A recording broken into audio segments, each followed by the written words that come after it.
আসসালামু আলাইকুম ভিউয়ার্স, কেমন আছেন সবাই? আশা করছি সবাই অনেক ভালো আছেন। আমি আলহামদুলিল্লাহ ভালো আছি। আমি বৈশাখী আপনাদের মাঝে নতুন একটি ব্লগ নিয়ে চলে এসেছি। তো আজকের ব্লগটা আমি খুব ভোরবেলায় শুরু করছি। ভোরবেলায় সুভা উঠে গিয়েছে, উঠে খুব কান্নাকাটি করছিল। তো ওর আব্বু ওকে নিয়ে যাচ্ছে একটু রিকশায় করে ঘোরাতে, যাতে ওর একটু মনটা ফ্রেশ হয়। ওই সময়টাই সুভা ভোরবেলা উঠে খুব কান্নাকাটি করতো, তো প্রায়ই ওর বাবা ভোরবেলা ওকে নিয়ে রিকশায় করে ঘুরতে যেত। আর এরপর ওর বাবা বাসায় আসার পর আমরা সকালে নাস্তা করে নিলাম। সকালের নাস্তা ছিল রুটি, আলু ভাজি আর মুরগির মাংস। মুরগির মাংসটা আগে রান্না করা ছিল, গরম করে নিয়েছি, কারণ সকালবেলা ডিম ভাজার সময় ছিল না।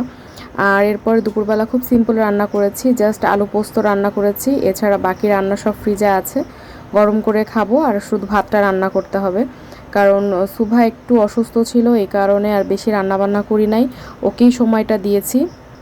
আর এই ব্লগটা আমার কুরবানি ঈদের আগের ব্লগ, এটা আপলোড দেওয়া হয়নি, যেহেতু ভয়েস ওভার দেওয়া হয়েছিল না, তো এই জন্য ভিডিওটা অনেক দেরি করে আপলোড দিতে হচ্ছে। ওই সময়টায় আসলে খুব বাজে একটা ভ্যাপসা গরম ছিল, আমিও কিছুটা অসুস্থ ছিলাম, আর সুভা অসুস্থ ছিল, এবং তার চেয়েও বড় কথা সুভা আসলে খুব বেশি অ্যাটেনশন চাচ্ছিল, অনেক বেশি সময় চাচ্ছিল। এই কারণে আমি আর খুব বেশি কিছু রান্নাবান্না বা ঝামেলা করতে যাইনি, খুব সিম্পল কিছু রান্না করেছি। এছাড়া বাকি সময়টা আমি ওর সাথে কাটিয়েছি। তো তাড়াতাড়ি করে আলু পোস্তটা রান্না করলাম। বাসায় খালা ছিল, আমার যে হেল্পিং হ্যান্ড, উনি ভাতটা রান্না করেছে। আর এই যে আমি সুভার সাথে এখানে খেলছিলাম। মেয়ের চোখে একটু অ্যালার্জি হয়েছে, এজন্য চোখ চুলকাতে চুলকাতে একদম চোখ ফুলে গিয়েছে। এই অ্যালার্জিটা ওর বংশগত, ওর বাবার আছে, ওর দাদার আছে, এবং এই সমস্যাটা আমার আব্বুরও ছিল। আমার অতটা এরকম ফুলে যায় না চোখ, আমারও চুলকায় কিন্তু এরকম ফুলে যায় না, বাট বাকি সবার চোখ ফুলে যায়। এবং সুভারও দেখছি যে চোখ চুলকাইলেই, যখনই ওর চোখে অ্যালার্জি অ্যাটাক হয়, চোখ চুলকাইলেই চোখটা ফুলে যায়। এবং ও যেহেতু বাইরের খাবার সেরকম খায় না, ওর এই অ্যালার্জিটা ডাস্ট অ্যালার্জি, মানে একটু ধুলাবালি হলেই ওর এই অ্যালার্জিটা হয়ে যায়। তো ওর সাথে আমি সারা দুপুর বিকাল কাটিয়েছি। তো এরপরে ভাবলাম সন্ধ্যায় একটু নাস্তা বানাই, তেমন কিছু যদিও বানাইনি, জাস্ট পাঁপড় ভেজেছি আর একটু চা বানিয়েছি। তো পাঁপড়গুলা ভেজে আমি উঠিয়ে নিচ্ছি, আর এখানে চা বসিয়ে দিয়েছি। একটু পরে সুভার বাবা আসবে, আসলে তখন আমি চাটা গরম করে দিব। একটু আগেই নাস্তাটা বানিয়ে নিচ্ছি, কারণ এই সময়টা আমি ফ্রি ছিলাম।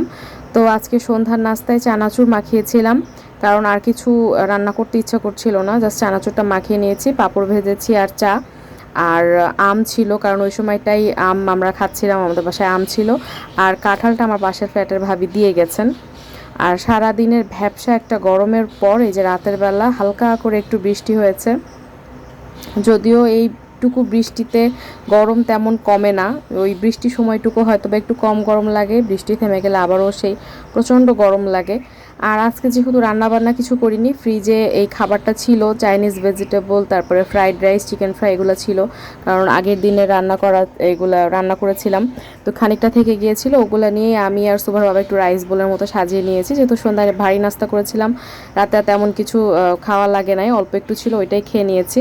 তো এই ছিল আজকের ব্লগ। সবাই ভালো থাকবেন, সুস্থ থাকবেন, দেখা হবে নেক্সট ভিডিওতে। আল্লাহ হাফেজ।